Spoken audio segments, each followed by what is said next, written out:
My father suspended me until I apologized to my sister. I looked him straight in the eye and said, "All right." The next morning, Natalie smirked as she walked past my office. That smirk died the second she saw my empty desk and the resignation letter sitting in an envelope on Dad's desk. 5 minutes later, the company lawyer burst into the conference room, his face completely drained of color. "Tell me you didn't send it," he said, his voice shaking. "Tell me you didn't actually post all that documentation." My father's smile died on the spot. The conference room had fallen silent the day before, right after my father delivered his verdict. Around the mahogany table sat the company's board members. My sister Natalie perched beside Dad, looking smug in her designer blazer. I stood at the head of the room where I'd just finished presenting my quarterly report. The numbers had been excellent. Revenue in my division was up 32%. Client satisfaction scores were the highest they'd been in 5 years. None of that mattered now. "Suspended," I repeated slowly, making absolutely sure I'd heard him correctly. "Until you apologize to your sister for undermining her authority," Dad said. His voice carried that particular tone he used when he thought a decision was final, when he believed the conversation was over. 2 weeks without pay should give you time to reflect on appropriate workplace behavior. Natalie adjusted the designer blazer she'd bought with her expense account. She tried to look wounded, but the attempt fell flat. I'd spent 30 years learning to read her expressions, studying the micro movements that betrayed what she really felt. Behind the manufactured hurt, triumph gleamed in her eyes like sunlight on broken glass. The incident that sparked this circus had happened 3 days earlier. Natalie, as head of client relations, had promised a major account that we could deliver a customized software solution in 4 weeks. The actual timeline, based on the technical requirements and our current workload, was 12 weeks minimum. That's something she would have known if she'd bothered to consult with me, or literally anyone in the development department I'd been running for 6 years. I'd sent a professional email to the client explaining the realistic timeline. I'd copied my father as CEO and Natalie as a courtesy. The message was straightforward, necessary to prevent a lawsuit when we inevitably failed to meet her impossible promise. I'd even offered a phased delivery approach that would give them partial functionality within 6 weeks. Natalie had stormed into my office 30 minutes after that email went out. She'd slammed my door hard enough that the glass rattled in its frame. "You just sabotaged me in front of our biggest potential client," she'd hissed, her face red with fury. I corrected an impossible timeline before it became a contractual obligation we couldn't meet, I'd replied calmly. "There's a difference. You made me look incompetent. You made yourself look incompetent when you promised deliverables without consulting the team who'd have to deliver them." She'd threatened to go to Dad. I told her to do whatever she felt was necessary.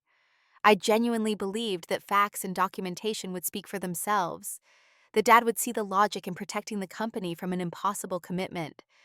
I'd been wrong. Now here we were, with Dad taking her side because he always took her side. He'd been taking her side since we were children, and apparently that wasn't going to change just because we were adults running a multi-million-dollar company. "All right," I said again. The simplicity of my response seemed to catch everyone off guard. Dad had clearly prepared for an argument. He'd probably spent his morning mentally rehearsing his points about family loyalty and chain of command, building his case for why I was wrong and Natalie was right. "That's it?" Natalie couldn't keep the surprise from her voice. "You're not going to fight this?" "You want me suspended? I'm suspended. You want an apology? You'll get one." I gathered my presentation materials with steady hands, taking care to organize the slides and notes into my portfolio. "Is there anything else, or can I go clear out my desk for the next 2 weeks?" Dad frowned. He looked unsettled by my compliance, like he'd geared up for a battle, and I'd refused to engage. "We'll expect you back on the 15th, ready to move forward professionally." I nodded once and walked out. I ignored Natalie's satisfied smile and the uncomfortable shuffling of the board members who just watched this family drama unfold during what should have been a routine business meeting. My office had been my sanctuary for 6 years. Floor-to-ceiling windows overlooked downtown Portland, offering a view of the city skyline that changed with the seasons. The walls held my degrees from MIT, framed in simple black frames that let the credentials speak for themselves. Awards lined one shelf, plaques and trophies the development department had won under my leadership. Photos of my team celebrating product launches covered another shelf. There was the picture from when we'd won the Innovation Award 2 years ago, everyone grinning and holding champagne glasses. Another showed the team at a hackathon we'd hosted, their faces intense with concentration and excitement. A third shelf held prototypes of every major project I'd guided from concept to completion, the original design mockup for our flagship product, the first working model of the client management system that now served 200 companies, physical reminders of problems solved and innovations created. I'd built something here, something real and valuable. The development department had tripled in size. During my tenure, growing from 15 people to 45, our division's revenue had increased by 340%. I'd recruited top talent from companies like Google and Microsoft, people who'd taken pay cuts to work with me because they believed in the culture we were building. I'd implemented processes that other companies now studied and copied. I'd created a workplace environment where people actually wanted to come to work, where they felt valued and challenged and supported. My father had founded Morrison Tech Solutions 40 years ago. He'd started in a garage, literally, building it from a two-person operation into a company with 300 employees and clients across North America. He'd worked 18-hour days for years. He'd sacrificed relationships and hobbies and health, pouring everything into making the company successful. Then he'd handed increasing amounts of control to Natalie, who contributed mediocre ideas and excellent manipulation skills. The family dynamics had always been complicated in ways that most people didn't see from the outside. Natalie was the firstborn, arriving 2 years before me. She'd spent our entire childhood competing for Dad's attention with an intensity that bordered on obsessive. Every achievement I earned got dismissed or minimized until it felt meaningless. Honor roll became expected rather than praised. My acceptance to MIT got overshadowed by Natalie's engagement announcement the same week, even though she deliberately scheduled it to steal my moment.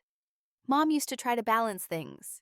She made sure I knew my accomplishments mattered, that I wasn't invisible just because Natalie was louder. She celebrated my victories even when Dad didn't. She died from a sudden stroke 7 years ago, just 3 months after I joined the company. Without her mediating presence, Dad's favoritism toward Natalie intensified until it felt like living in a house where only one child existed, and it wasn't me. I started packing my personal items into boxes I'd grabbed from the supply room. Working methodically through drawers and shelves felt meditative. My degrees came off the wall first, wrapped carefully in bubble wrap I'd found in the mailroom. Each award followed, representing late nights and problem-solving sessions and breakthroughs that had seemed impossible until they weren't.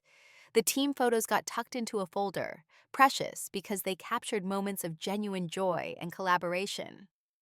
My phone buzzed with a text from James, my second-in-command in development.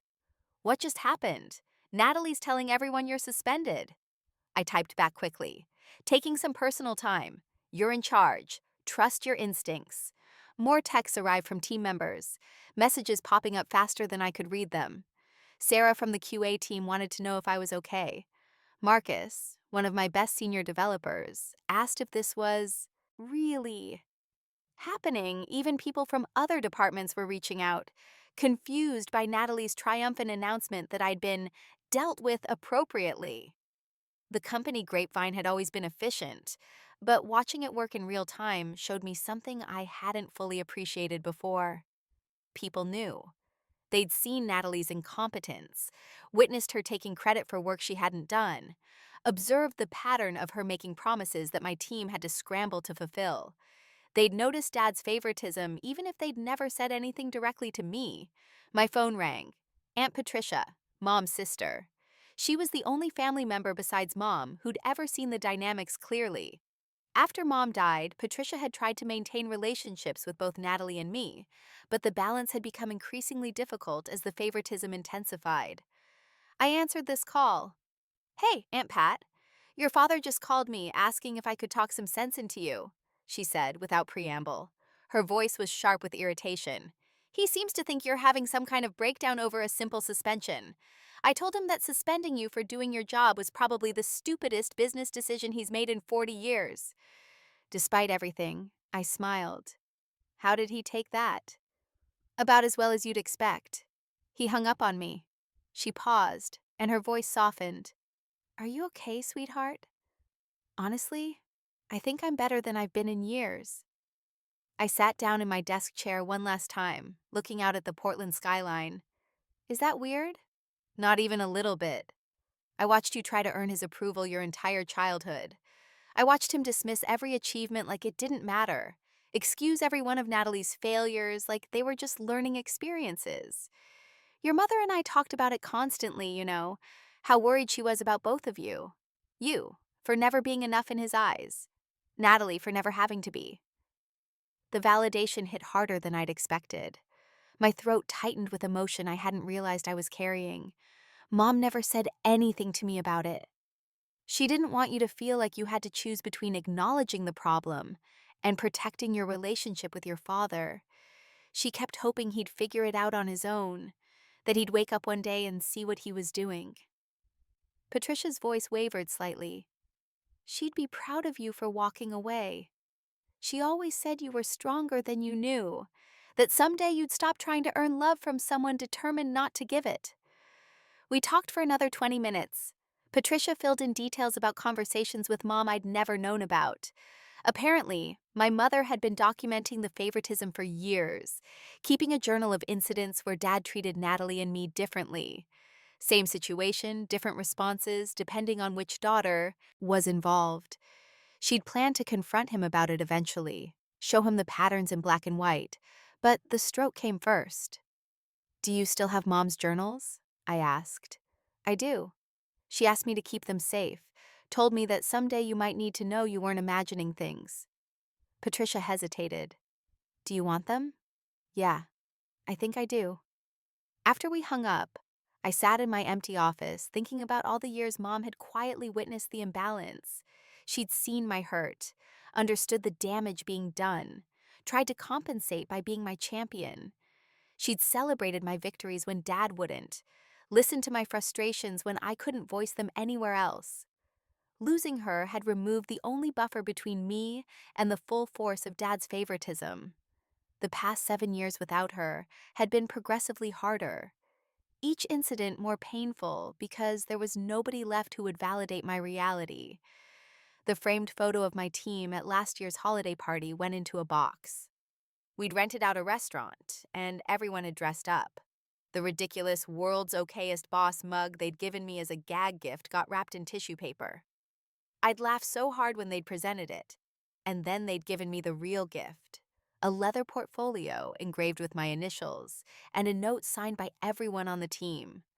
Beneath a stack of technical manuals, I found a card the team had given me after we'd pulled off an impossible deadline 2 years ago. Inside, they'd all written personal notes thanking me for protecting them from unrealistic expectations and fighting for the resources they needed. You never throw us under the bus, Marcus had written, even when it would be easier. James had added, best boss I've ever had. You actually listen. Sarah had written, thank you for seeing our potential and giving us room to grow. Reading through those messages now, with the office stripped bare and my career here ending, I realized I'd built something more valuable than Dad probably understood. Loyalty earned through respect rather than demanded through hierarchy. A team that trusted me because I consistently prioritized their well-being over my own convenience. Professional relationships based on competence and mutual support, rather than favoritism and politics. Natalie had the title, the corner office she'd angled for, and Dad's unwavering support. What she'd never managed to build was credibility with the people who actually did the work. By late afternoon, my office looked like a shell of itself. 6 years of my professional life fit into 4 cardboard boxes and a rolling cart. I'd expected to feel sadness or anger, watching my sanctuary get dismantled. Instead, a strange calm had settled over me, a clarity I hadn't felt in years. The thing about being undervalued your entire life is that you eventually stop trying to prove your worth to people who are determined not to see it. I'd spent 3 decades hoping Dad would recognize my contributions, acknowledge that I'd inherited his work ethic and business sense, maybe even indicate he was proud of me. None of that was happening. It was never going to happen. I pulled out my laptop and opened a new document. The resignation letter took 20 minutes to write, though I'd been composing versions of it in my head for months. I kept it professional and brief. Thank you for the opportunity, providing notice per my contract, effective immediately. No emotion, no accusations, just facts. Then I opened my email and started a new message. The recipient list included every board member, all department heads, and several key clients. The subject line read, Development Department Documentation and Project Status. I'd always been meticulous about documentation. It was a habit I developed in graduate school and refined through years of professional practice. Every project had detailed files outlining timelines, resource allocations, budget considerations, and technical specifications. Every team meeting had notes distributed within 24 hours. Every decision had a paper trail explaining the reasoning behind it, the alternatives considered, and the expected outcomes. I'd also documented every time Natalie had made promises without consulting development, every impossible deadline she'd proposed, every budget she'd blown on unnecessary expenses while demanding my team make do with less. Professional documentation, nothing personal, just facts and dates and email chains. The email took 2 hours to compile. I attached spreadsheets showing the revenue generated by development versus other departments. The numbers were stark. Development brought in 63% of company revenue, while receiving 42% of the operational budget. Client relations, Natalie's department, brought in 15% of revenue, while consuming 31% of the budget. I included project timelines comparing estimated completion dates I'd provided versus the dates Natalie had promised clients. Out of 17 projects in the past 2 years, she'd promised timelines that were on average 48% shorter than technically feasible. My team had met or exceeded my estimated timelines on 15 of those 17 projects, but we'd failed to meet Natalie's promises on every single one. I attached budget analyses demonstrating how resources were allocated across divisions. Development had requested new servers 8 months ago to handle increased client load. The request was denied due to budget constraints. 2 weeks later, Natalie's department got approval for a $15,000 office renovation, including new furniture and artwork. The email chain from the incident that triggered my suspension was included, along with the 6 other similar situations from the past year, where Natalie had made commitments without consulting the teams who would have to deliver on them. One particularly damaging attachment showed a project from 8 months ago. Natalie had promised a client they'd have a custom inventory management system in 6 weeks. Development had estimated 16 weeks based on the client's requirements. Dad had sided with Natalie, insisting we could meet her timeline if we just worked more efficiently. We delivered in 14 weeks, but only because my team had worked 60-hour weeks for 3 months straight. I'd personally covered the overtime costs that went over budget, taking a 20% pay cut for that quarter to make the numbers work. The client had been satisfied with the final product. Natalie had taken full credit for the successful delivery, presenting at a company meeting about her excellent client management. Nobody except my team knew what it had actually cost to make it happen, or that I'd sacrificed my own compensation to avoid budget overruns. My finger hovered over the send button. This would burn every bridge. It would destroy my relationship with my father, eliminate any possibility of reconciliation with Natalie. Everything I'd built here would be reduced to a cautionary tale about family businesses and poor management. The company I'd helped grow, the projects I'd led, the team I developed, all of it would be tainted by this moment, remembered as the time I chose to expose dysfunction rather than protect the family name. I pressed send. The whoosh sound of the email leaving my outbox felt like a door closing on one life and opening onto another. The second email went to a recruitment firm I'd been in contact with 3 months earlier. They'd reached out about a position leading the technology division at a competitor, someone who'd heard about my work through professional networks. I'd politely declined because of family loyalty, because I'd still believed I could make things work at Morrison Tech. Funny how quickly loyalty evaporates when it only flows in one direction. Hi, Jennifer. I'm ready to discuss that opportunity we talked about in August. If the position is still available, I can start immediately. The third email went to Donald, a lawyer I'd consulted with last year about contract details, when Dad had made changes to employee agreements. Donald, I need to review the non-compete clause in my employment agreement. Can we meet tomorrow morning? I already knew what the clause said because I'd written it myself during the company's legal restructuring 4 years ago. It prevented me from working for direct competitors for 18 months, but the definition of direct competitor was narrow enough to leave plenty of options. Tech companies that serve different industries, consulting firms, startups in adjacent markets. The contract also included provisions I'd insisted on that most employees didn't have.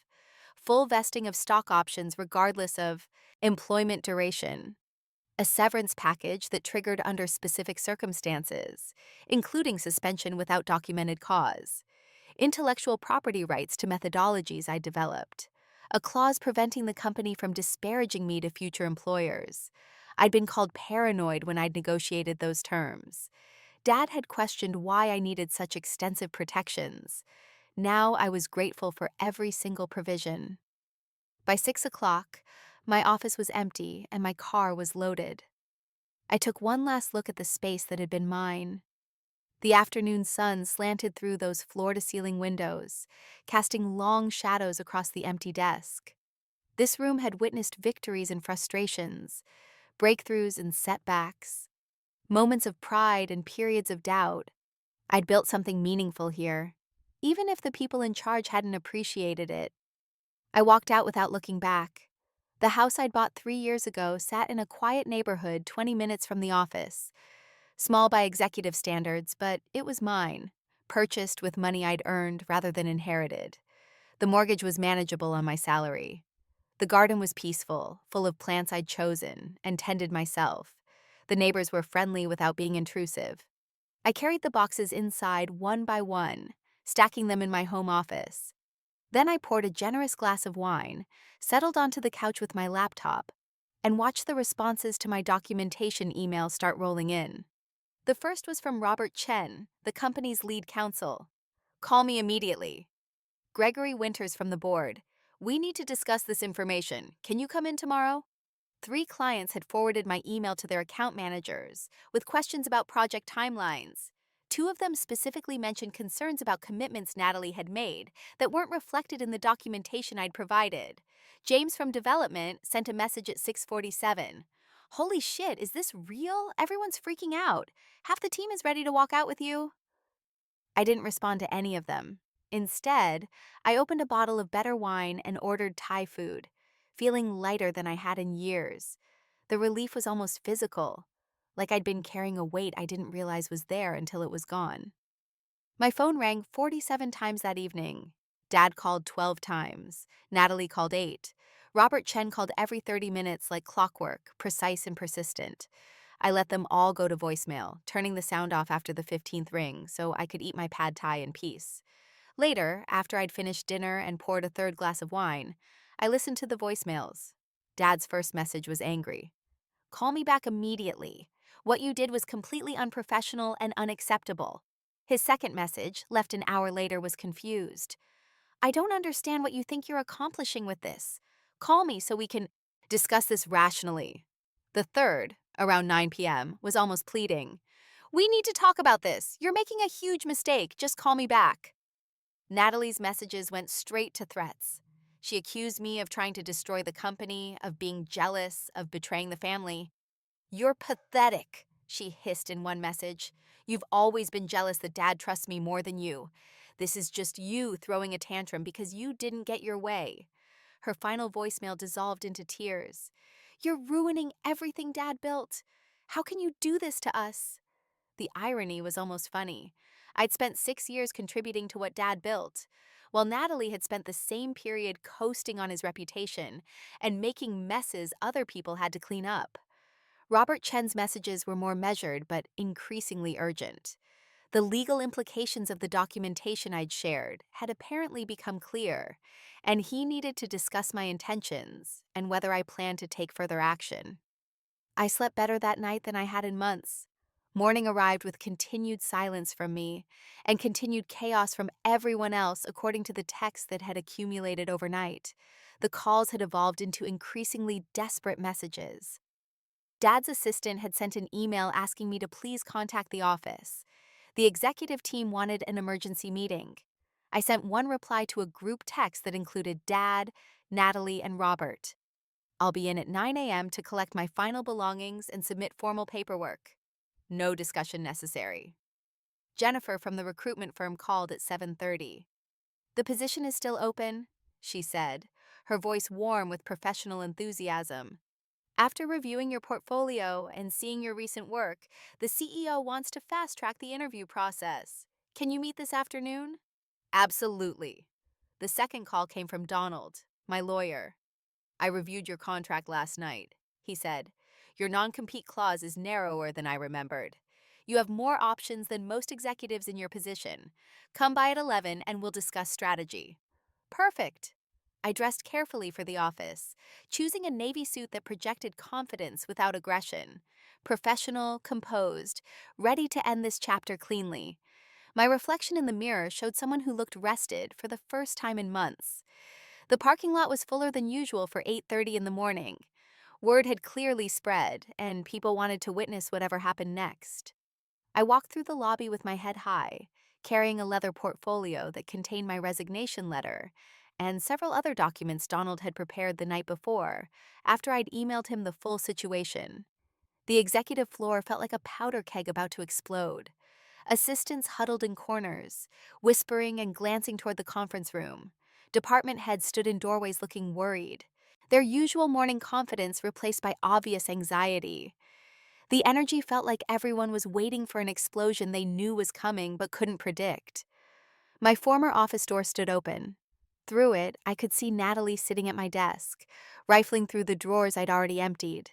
She looked up when I appeared in the doorway, her expression shifting from frustration to anger in half a second.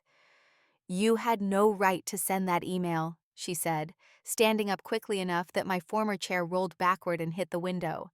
You made me look incompetent in front of everyone, the board, the clients, the whole company. The documentation speaks for itself, I replied calmly, not entering the office. I simply stood in the doorway, maintaining professional distance. I provided information about project timelines and resource allocation. If that makes you look incompetent, perhaps the issue isn't with my email. Her face flushed red, mottled with anger, and something that might have been embarrassment. Dad's going to fire you for this. You've destroyed any chance of coming back. You'll never work in this industry again. I'm not coming back. I held up the portfolio. I'm here to make it official. Footsteps thundered down the hallway like an approaching storm. Dad appeared, Robert Chen close behind him. My father looked like he'd aged 5 years overnight. His face was drawn, his eyes had dark circles beneath them, and his suit was rumpled in a way I'd never seen before. Dad took pride in his appearance, always pressed and polished. Seeing him disheveled was almost shocking. My office. Now. He turned without waiting for a response. Actually, the conference room would be more appropriate, Robert said quietly, his lawyer voice calm and measured. This has moved beyond family matters into employment law territory. The same conference room where I'd been suspended yesterday now held an entirely different energy. The board members weren't present, but Robert had brought a paralegal who set up a laptop to record the proceedings. The red recording light blinked steadily, documenting everything that was about to happen. Before we begin, Robert said carefully, I need to clarify that this meeting is being recorded and documented for company records regarding employment separation procedures. Dad looked like he wanted to argue, but Robert's expression stopped him. My father might run the company, but smart executives listen to their lawyers during potential legal situations. I'm resigning, effective immediately, I said, sliding the letter across the table to my father. The paper made a soft sound against the polished wood. Per Section 7 of my employment contract, suspension without documented cause triggers the severance provision. I'm also exercising my stock options per Section 12, which allows immediate vesting upon voluntary departure, following disciplinary action deemed inappropriate by outside counsel. Robert winced.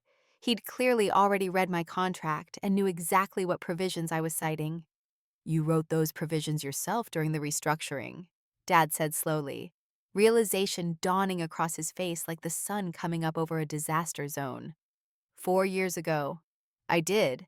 At the time, you called me paranoid for including them. You asked why I needed so much protection if I was planning to stay with the company long term. I kept my voice level and professional. Turns out I was just prepared. Natalie had followed us to the conference room and now stood in the doorway, practically vibrating with anger. This is blackmail, she said, her voice rising. You're trying to extort the company because you're mad that I got a promotion and you didn't. Exercising contractual rights isn't extortion, Robert said quietly, not looking at Natalie. These are provisions she negotiated in good faith 4 years ago, and the company agreed to them. They're legally binding. How much? Dad's voice had gone flat, taking on the tone he used when calculating business losses and figuring out damage control. The severance package is 6 months' salary. The stock options are currently valued at approximately $430,000 based on yesterday's company valuation. I kept my voice steady, professional, like I was discussing someone else's compensation. I'll also need my complete personnel file, documentation of all projects I led, and reference letters from the 3 board members who served on the Development Oversight Committee. And if we refuse? Natalie's hands were clenched into fists at her sides. Then I refer you to Section 19, which outlines the dispute resolution process. It involves binding arbitration, which would be expensive, time-consuming, and public. I met my father's eyes directly, refusing to look away. I'd prefer to handle this cleanly. I've already secured another position. I'm not interested in dragging this out or causing additional damage to the company. Additional damage? Dad's voice rose sharply. You sent confidential company information to clients and board members. You've undermined your sister's credibility. You've violated about a dozen company policies regarding information disclosure. Actually, Robert interrupted carefully, pulling out his own tablet. I've reviewed everything she sent. The information was project documentation and internal communications. Nothing confidential, nothing proprietary, nothing that violates her employment contract or company policies. It's all factual reporting of project statuses and business decisions. Truthful information can't be considered damaging in a legal sense. The paralegal was typing quietly, documenting every word of this conversation for the official record. Why? Dad finally asked, and for the first time he sounded tired rather than angry, defeated instead of authoritative. Why would you blow up everything like this? Everything we built together? You suspended me for doing my job correctly. You sided with Natalie when she made promises she couldn't keep, and you blamed me for being honest about realistic timelines. I kept my voice steady, refusing to let emotion creep in even though my chest felt tight. Yesterday wasn't the first time, Dad. It was just the final time. I'm done apologizing for being competent. So you sabotaged the company out of spite? I documented reality. If reality is damaging to the company's reputation, maybe the problem isn't with my documentation. Natalie made a sound of disgust from the doorway. You're just mad because Dad gave me a leadership position. You've always been jealous that I'm older, that I got to work with him first, that he trusts me more than you. The laugh escaped before I could stop it, sharp and bitter. Trust. He trusts you to make promises you can't keep. He trusts you to take credit for other people's work. He trusts you to prioritize your ego over the company's success. That's not the kind of trust worth having. That's enough, Dad said sharply, his CEO voice coming back. You're right, it is enough. I stood, gathering my portfolio. Robert, I'll expect the paperwork for the severance and stock options by end of business today. You have my lawyer's contact information. Wait. Dad's hand came up in that gesture that had always meant stop, listen, obey. We can work this out. Take a few weeks to cool down and we'll discuss how to move forward. You're emotional right now. There is no moving forward, not here. I moved toward the door, then paused and turned back. You built something incredible, Dad. Morrison Tech was everything you dreamed it could be. You should probably figure out how to keep it that way instead of letting it crumble because you can't admit your favorite child isn't qualified for the role you gave her. Natalie's face went pale. How dare you? The Hamilton project launches in 6 weeks, I said, turning back to face them both. It's the biggest contract the company has ever landed, $3 million, with potential for ongoing maintenance contracts worth another million annually. Development has been working on it for 8 months. James Chen is leading the team, and he's brilliant. Technically gifted, great with people, natural leadership skills. But he needs support from management who understands technical realities, not empty promises. I looked directly at my father. 3 weeks ago, Natalie promised the Hamilton client they could have additional features that weren't in the original scope, features that would require another 4 months of development and approximately twice the current budget. The client thinks they're getting those features in 6 weeks because that's what she told them in an email. James pushed back, and Natalie told him to figure it out because she'd already made the commitment. Robert's face went even paler than Natalie's. Please tell me there's documentation of this scope change request and budget allocation. There's documentation of Natalie's promise. There's no documentation of development agreeing to it, because we never did. It's technically impossible in that time frame. I adjusted my portfolio. It's all in the shared drive under Hamilton Project, subfolder called Scope Specifications, timeline analyses, resource requirements, budget projections, and the complete email chain where Natalie made promises without consulting development or getting approval from finance. I moved toward the door again. You can fire James for telling you the same truth I did, or you can fix the situation before it turns into a 7-figure lawsuit. Your choice. I walked out while they were still processing that information. The elevator ride down felt surreal. I'd worked in this building for 6 years, walked these hallways thousands of times, built relationships and projects, and a career I'd been genuinely proud of. All of it was ending because I'd told the truth and refused to apologize for it. But as the elevator descended, I felt lighter with each floor. My desk in development had already been cleared yesterday, but I stopped by the department on my way out. The team was clustered around James's office, clearly having witnessed enough drama to piece together what was happening. They looked shell-shocked. You're really leaving?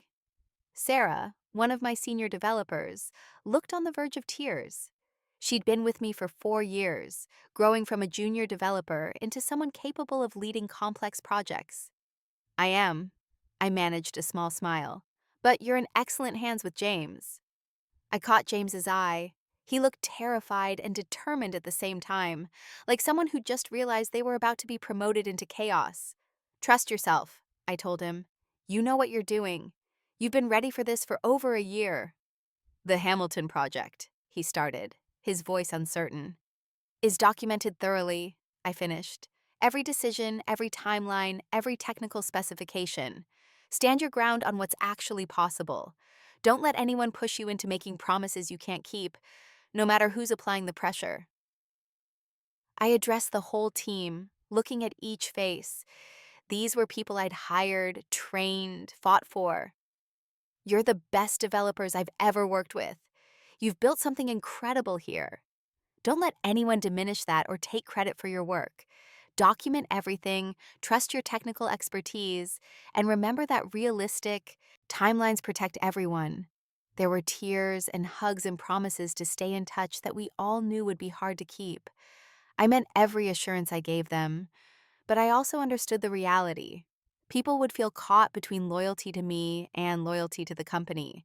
And most would choose the company because that's where their paychecks and health insurance came from. The lobby felt like running a gauntlet. Employees I'd worked with for years watched me leave. Some expressions showed sympathy, others curiosity. A few faces showed barely concealed satisfaction at witnessing executive drama, the kind of schadenfreude that comes from watching powerful people fall. I made it to my car before the shaking started. Adrenaline had carried me through the confrontation, keeping me steady and professional. Now, the reality of what I'd done crashed over me like a wave. I'd quit my job, burned bridges with my family, destroyed my relationship with my father, guaranteed I'd probably never speak to my sister again. Everything I'd built over 6 years, gone in 48 hours. My phone buzzed with a text from Jennifer at the recruitment firm. CEO wants to meet you at 2 p.m. today. Send me your portfolio in the next hour. I forwarded her the documentation file minus the internal email chains that would be inappropriate to share. Project summaries, development achievements, revenue growth statistics, team leadership examples, technical innovations. My career reduced to a PDF, ready to be evaluated by strangers who would decide if I was worth their time. Donald the lawyer called as I was pulling out of the parking lot. Robert Chen just contacted me, he said without preamble. They want to negotiate. There's nothing to negotiate. The contract is clear. They're worried about the Hamilton project. Apparently, your assessment about the scope creep was accurate, and they're facing a potential lawsuit if they can't deliver what was promised. Donald paused. They want you to consult through the project completion. Premium rate, flexible schedule, no direct reporting to family members. I almost laughed. So they want me to fix Natalie's mess while she takes credit for saving the project? They want you to prevent a $3 million lawsuit from becoming their company's worst nightmare. The consulting rate they're offering is 3 times your former hourly rate. The answer is no. Donald was quiet for a moment. You're sure? This could be a bridge back if you change your mind later. Keep your options open. I don't want a bridge back. I want out completely, permanently. Process the severance as outlined in the contract. Then I'll handle the negotiation. They'll probably try to reduce the stock option valuation, but we have documentation showing the accurate assessment. They don't have much room to argue. The rest of the day passed in a blur that felt both slow and fast at the same time. Meeting with Jennifer and her client, a tech CEO named Alexander Reeves, who'd built his company from the ground up over 15 years. Discussing the position, which was leading their entire technology division and overseeing a team of 75 people. Negotiating salary and benefits that exceeded what I'd been making at Morrison Tech by 40%. Tour of their facilities, which were modern and thoughtfully designed with spaces that encourage collaboration. Introduction to the leadership team I'd be working with, all of whom seemed genuinely excited about bringing in someone with my experience. Conversation about vision and growth strategy, where Alexander actually listened to my ideas instead of waiting for his turn to talk. By 5 o'clock, I had a formal offer letter and a start date 2 weeks away. The severance paperwork from Morrison Tech arrived at Donald's office by 6. Robert had included a confidentiality agreement that would prevent me from discussing the reasons for my departure with anyone, ever, essentially buying my silence about the dysfunction. Donald sent back a revised version that prevented the company from disparaging me to future employers or clients, while allowing me to truthfully describe my work history and reasons for leaving in professional contexts. They agreed by 8 o'clock. The stock options transferred by end of business the next day. $430,000 deposited into my investment account.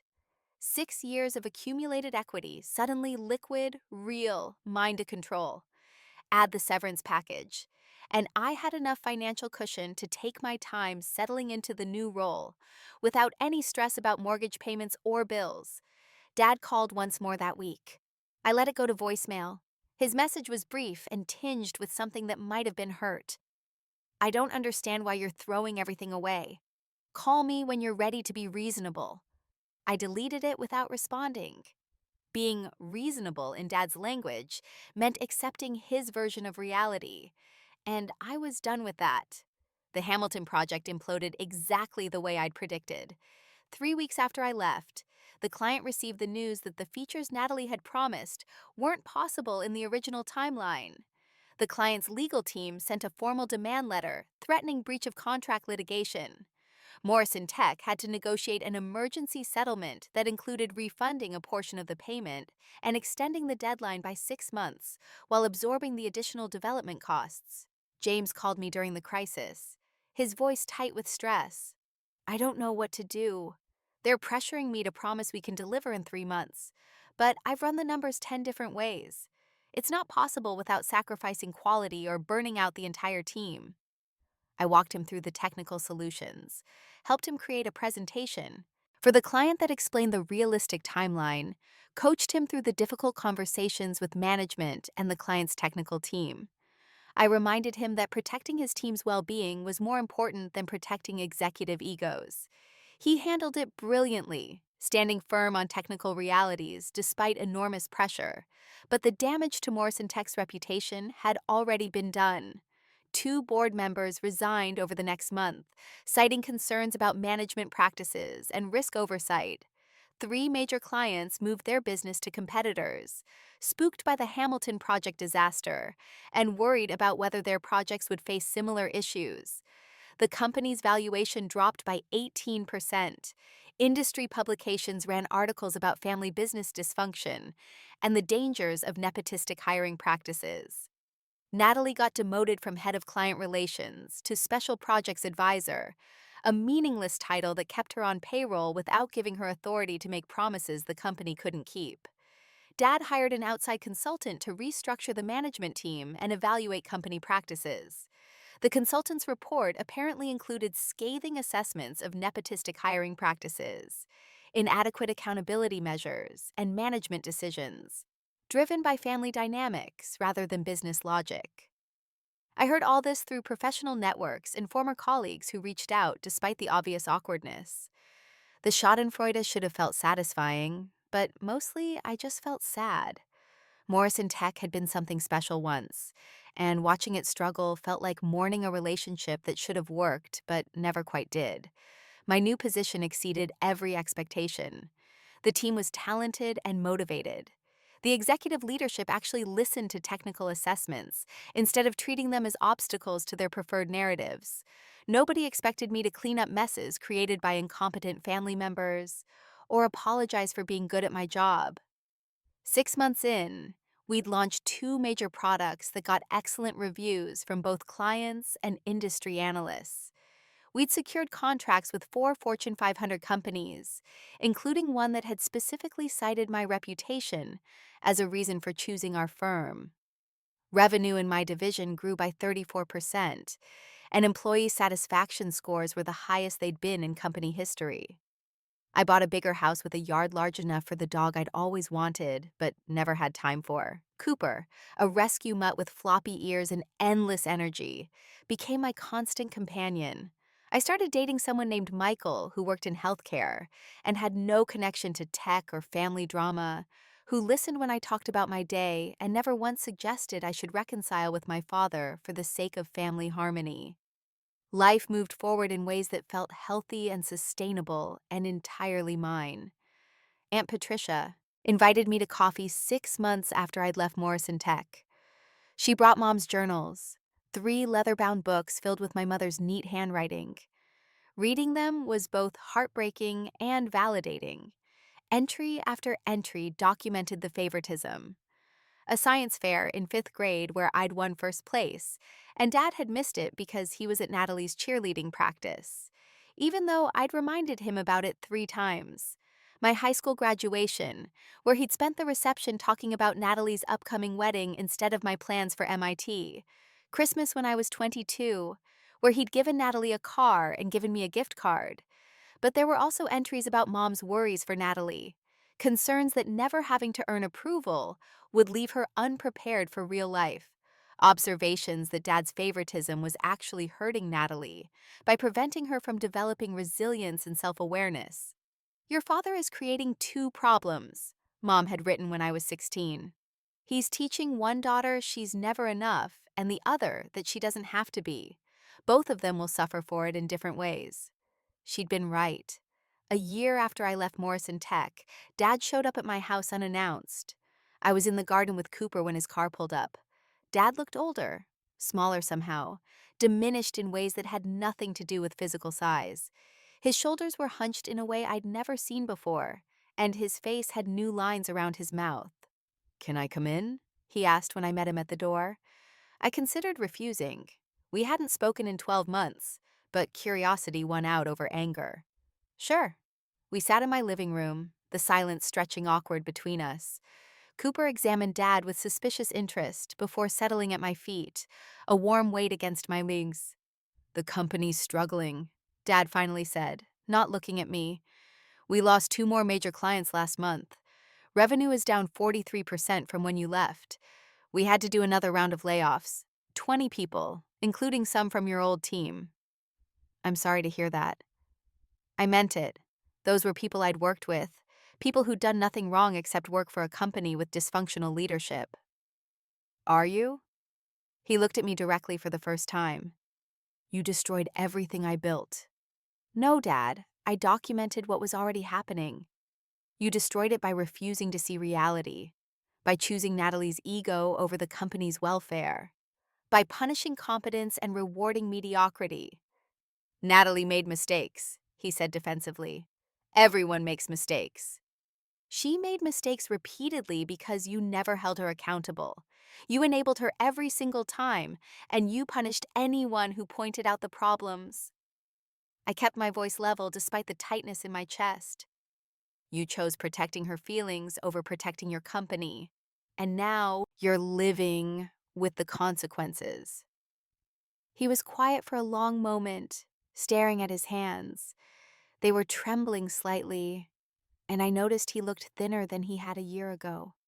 She's my daughter, he finally said, and his voice cracked on the words. So am I. The three words hung in the air between us, carrying weight neither of us had acknowledged before. Cooper shifted at my feet, and I reached down to scratch behind his ears, grateful for something to do with my hands. I know. Dad's voice was barely above a whisper. Your mother used to tell me I was too hard on you, too easy on Natalie. I thought she was imagining things, seeing favoritism that wasn't there. I told myself I was treating you both fairly, that you were just more sensitive than your sister. It was there. It was always there. I know that now. He rubbed his face tiredly, and I saw how exhausted he looked. The consultant's report was illuminating in the worst possible way. Apparently, I've been displaying systematic bias favoring the elder daughter, while holding the younger to unrealistic standards and then punishing her for meeting them. Those were her exact words. Sounds accurate. I came here to ask if you'd consider coming back to Morrison Tech, not to your old position. As Chief Operating Officer, full authority over all operations, seat on the board, equity stake that would make you a major shareholder. You'd have final say over all major decisions. The offer hung between us, tempting in ways I hadn't expected. The company my father had built from nothing, the legacy he'd created over 40 years, the opportunity to fix what had gone wrong and build something stable again. No, Dad's face fell, hope draining away like water through a sieve. Just like that? You won't even consider it? I don't need to consider it. I leaned back on the couch, feeling Cooper's warmth against my leg. I have a position I love, working with people who respect my expertise from day one. I'm building something new without constantly having to prove my worth to people who've already decided I don't have any. Why would I go back to fighting for scraps of approval? Because it's family. Because it's the company your grandfather and I built. Family should be the place where you don't have to prove anything, Dad. Family should be the people who see your value even when you mess up, who celebrate your successes instead of minimizing them. You gave that unconditional acceptance to Natalie her entire life, but you never gave it to me. The words came out more bitter than I'd intended, but they were true. He was quiet, staring at his hands again. I failed you, he finally said. Yes, you did. Is there any way to fix that? I thought about it honestly, searching for an answer that felt true instead of kind. I don't know. Maybe eventually, but not by offering me a job to save your company. If you want a relationship with me, it can't be transactional. You can't apologize with a job offer and a salary increase. What would it look like if it wasn't transactional? It would look like you acknowledging what happened without trying to justify it or explain it away. It would look like you respecting my decisions even when they disappoint you. It would look like building something new instead of trying to resurrect something that's already dead. Dad nodded slowly, processing that. That sounds really hard. Most worthwhile things are. He stood to leave, moving carefully like his joints hurt. At the door, he paused with his hand on the frame. For what it's worth, I'm proud of what you've accomplished at your new position. I've heard really good things about the work you're doing, the team you're building. People in the industry speak highly of you." "Thank you." The words felt inadequate but genuine. "Can I call you sometime?" "Not about business, just to talk." "Maybe. We'll see." He left, and I closed the door behind him, leaning against it while Cooper pressed against my legs in silent support. The conversation should have felt like closure, but instead it felt like an opening. Not reconciliation exactly, but the possibility of something new built on honesty instead of obligation. Natalie never reached out. Through various channels, I heard she'd left Morrison Tech entirely 6 months after my departure. She'd moved to California, supposedly working in luxury real estate, where her ability to make optimistic promises might actually be an asset. Someone told me she'd gotten engaged to a plastic surgeon and was planning an elaborate wedding. I felt nothing about that news, neither satisfaction nor concern. She'd become a stranger who happened to share some DNA. Morrison Tech continued struggling but survived, eventually stabilizing as a smaller, more focused company. Dad brought in professional management and stepped back from daily operations, finally accepting that his vision alone wasn't enough anymore. The company would never reach the heights it once had, never regain that industry reputation it had built over decades. But it would endure in a diminished form, serving a smaller client base with more realistic expectations. My career flourished in ways I hadn't imagined possible. 3 years after leaving Morrison Tech, I was recruited to lead innovation strategy at a major tech corporation, with global reach and nearly unlimited resources. The position came with a corner office overlooking Seattle's waterfront, a compensation package that made my old salary look quaint, and genuine authority to make decisions without navigating family dysfunction. 5 years after that, I launched my own consulting firm, specializing in helping family businesses navigate succession planning and management transitions. The irony wasn't lost on me that I'd become an expert in the exact dynamics that had destroyed my relationship with my own family business. Turns out, being damaged by something can make you uniquely qualified to help others avoid the same fate. Dad and I spoke occasionally, carefully building something that resembled a relationship. We had dinner every few months, conversations that stayed safely away from work and focused on neutral topics, books we'd read, current events, his increasingly reluctant attempts at retirement hobbies, including a disastrous effort at learning to golf that involved breaking 2 windows and nearly hitting another golfer. He never apologized explicitly, never sat me down and said, "I was wrong about everything." But his actions showed growth. He attended my wedding 3 years after our living room conversation, walking me down the aisle without trying to control any aspect of the day. He gave a toast that acknowledged his failures as a father without making the reception about him. "My daughter taught me that competence isn't the same as compliance," he said, raising his glass, "and that the people we should value most are often the ones we take for granted. I'm grateful she gave me a chance to learn that lesson, even though I made her wait far too long to teach it." It wasn't everything I'd wanted, but it was honest and real. He sent birthday cards with handwritten notes instead of generic signatures. He asked about my life with genuine interest, instead of looking for opportunities to offer unsolicited advice. He met Michael and treated him with respect, asking thoughtful questions about his work instead of interrogating him like a job applicant. It wasn't the relationship I'd wanted as a child, but it was honest and real, built on acceptance rather than expectations. Looking back now, getting suspended was the best thing that could have happened to me. It forced a confrontation I'd been avoiding for 3 decades. It pushed me out of a situation where I was chronically undervalued and into opportunities where I could thrive without constantly justifying my existence. It taught me that sometimes the most dramatic revenge is simply refusing to play the game anymore. The cost was high, family relationships fractured in ways that took years to even begin healing. A career I'd invested in completely got abandoned. Certainty got traded for risk in ways that terrified me at the time. But on the other side of that upheaval was freedom, success on my own terms, the profound relief that comes from no longer apologizing for taking up space or dumbing myself down to make other people comfortable. Sometimes the most dramatic revenge isn't destroying someone else's success. It's building your own. Walking away isn't giving up. It's recognizing that your presence in someone else's story isn't required for you to have a compelling story of your own. My father wanted me to apologize, to keep the peace and maintain appearances and pretend nothing was wrong. Instead, I chose honesty and accountability, even when it meant losing everything I'd built within his company. That empty desk and resignation letter represented more than leaving a job.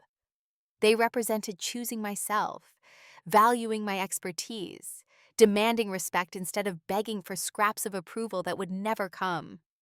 The lawyer's pale face and dad's dying smile when I sent that documentation weren't about corporate drama or family betrayal. They were about reality finally becoming visible to people who'd spent years refusing to see it. I didn't destroy Morrison Tech.